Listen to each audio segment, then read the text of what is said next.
Halo semuanya, halo Sobat CP, kembali lagi di channel YouTube Clara Panggabean. Ya, di kali ini aku bersama dengan sahabatku yaitu Bastari. Apa kabar, Bas? Baik, baik. Kamu gimana kabarnya? Baik. Baik, baik, baik. Nih, Bastari adalah salah satu pemenang dari lomba cricket ya di PON 2021. Nah, aku mau nanya nih pengalaman dia, bagaimana nih pengalamannya pada saat mengikuti lomba tersebut di Papua. Yuk, boleh nggak cerita sedikit aja kepada teman-teman? Kayak misalnya, jadi awalnya itu agak gimana ya, karena kan daerah baru juga kita mau ke sana kayak Papua. Sebenarnya excited sih karena belum pernah sama sekali ke Papua, nggak tahu keadaan Papua tuh kayak gimana. Tapi di sana ternyata nggak yang kita bayangin, biasa aja sama kayak daerah-daerah masing-masing aja. Cuman PON di sana lebih banyak tantangan sih. Satu kan karena COVID, yang kedua itu kayak harus ribet lagi dari segi kesehatan. Iya. Nah, selain kita fokus di latihan segala macam tuh harus kita fokus di kesehatan juga. Karena kan setiap hari ya, setiap seminggu apa 2 minggu aku kayak lupa ada tes segala macam gitu untuk persiapan keberangkatan ke sana. Itu asik aja sih PON di Papua. Tapi ada nggak sih kesan waktu saat mengikuti lomba tersebut yang nggak akan pernah dilupakan sama Bastari waktu itu? Ada sih, sebenarnya saya main di sana itu dalam keadaan nggak fit ya, maksudnya nggak fit tuh ada beberapa, ada cedera, ada tangan, ada lutut. Nah jadi itu kayak bisa ngelawan diri aja sih, kayak harus tanggung jawab sama tim, harus gimana kita berjuang buat tim ini kayak gimana. Ya udah jadi harus mau nggak mau biarpun ada kekurangan tetap harus 100% juga main ditunjukin. Itu aja sih, jadi mainnya bisa ngelampaui batas diri masing-masing gitu aja. Jadi nggak nyangka juga bisa diturunin, tapi dalam keadaan kayak gitu kita harus semangat juga, harus lebih nih kayak harus bisa. Itu aja sih yang buat Wah, berarti waktu itu dalam keadaan lagi nggak kurang fit ya, kurang fit tapi tetap semangat. Ada nggak sih dorongan dari orang tua atau keluarga mendukung nggak sih dengan kamu mengikuti PON sehingga kamu bisa menang mendapatkan medali emas pada saat PON tersebut? ada lah pasti. Kalau misalnya dukungan dari keluarga itu kan pasti yang nomor satu ya, orang tua, saudara, ada teman-teman deket juga udah pastilah itu kayak apa ya, harus sih kayak kalau dari keluarga sih tepatnya. Nah, kalau misalnya teman ya beberapa teman deket pastilah.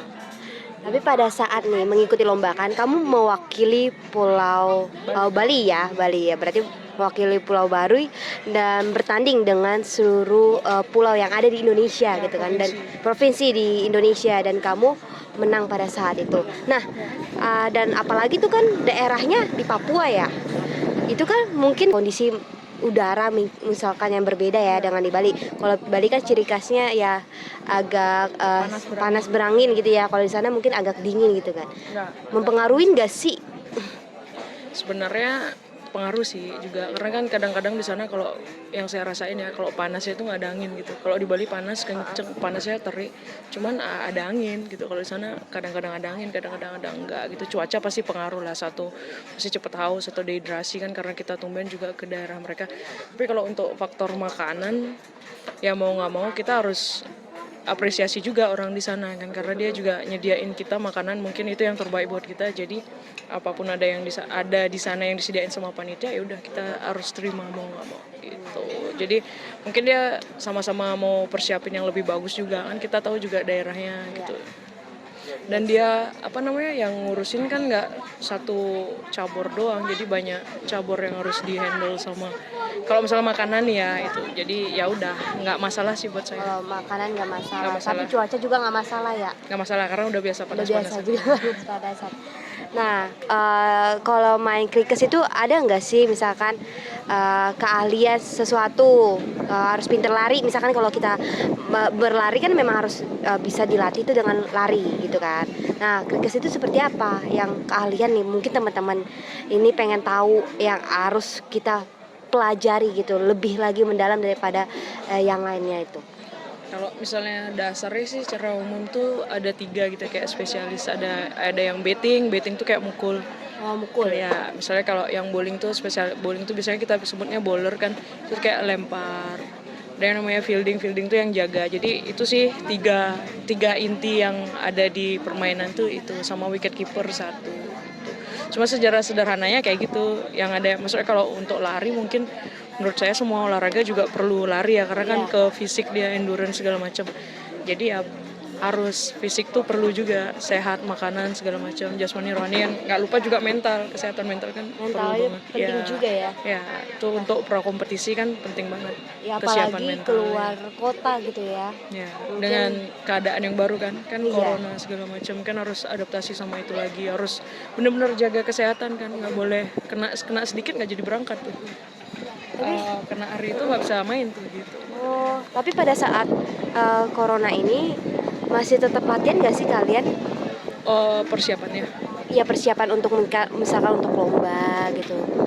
masih tetap lah, harus tetap, cuman dengan protokol yang lumayan ketat. Jadi kita di satu hotel bareng-bareng, jadi di lapangan itu cuman ada itu aja, teman-teman itu Tapi aja tetap udah di prokes. steril ya, Tetap prokes lah, latihan tetap latihan, nggak ada sangkut pautnya sama latihan lah itu gitu. Yang Walaupun penting ada COVID prokes gitu ya. ya.